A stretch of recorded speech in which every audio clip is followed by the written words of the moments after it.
না, আমি কালকেই ওনার বাবার সঙ্গে কথা বলেছি। ওনার বাবা বিচার চেয়েছেন। জঘন্যতম ঘটনা, সিট গঠন হয়েছে। পরিবারের পক্ষ থেকে 4 জনের বিরুদ্ধে অভিযোগ দেওয়া হয়েছিল, 2 জনকে গ্রেপ্তার করা হয়েছে, 3 জনকে ডিটেন্ট করা হয়েছে, যাদের সঙ্গে পলাতক 2 আসামির ফোনে কথোপকথন পেয়েছে পুলিশ। পুরো আইজির নেতৃত্বে পুলিশ, এসটিএফ সবাই কাজ করছেন।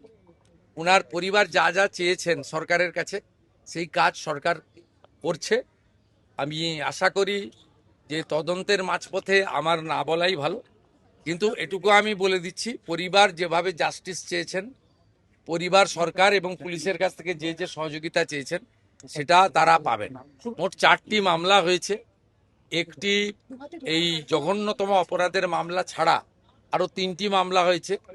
সম্ভবত আমি এখনই বলবো না, আমি কাউকে ক্লিয়ারেন্স দিতে চাই না, পুলিশ বলবে। যেটা মব লিঞ্চিং হয়েছে, এর পিছনে একটা কমিউনাল অ্যাঙ্গেল ছিল। রেল লাইনে যেভাবে রেলপথকে উপড়ানো হয়েছে, আমাদের অতীত ইতিহাস মনে পড়ছে। 2019-এর সিএ বিরোধী আন্দোলন বা কিছুদিন আগে ওয়াকফ অ্যামেন্ডমেন্ট বিরোধী আন্দোলন। তৃতীয় হচ্ছে সিআরপিএফ এর 2 জন জওয়ান আহত হয়েছেন, একটা পুলিশের গাড়িকে জ্বালানো হয়েছে।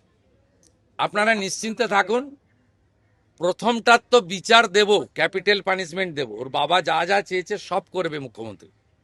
সাথে সাথেই ফোনে কথা বলেছি এবং আমি খুশি যে ওনারা আমার আস্থা রেখেছেন।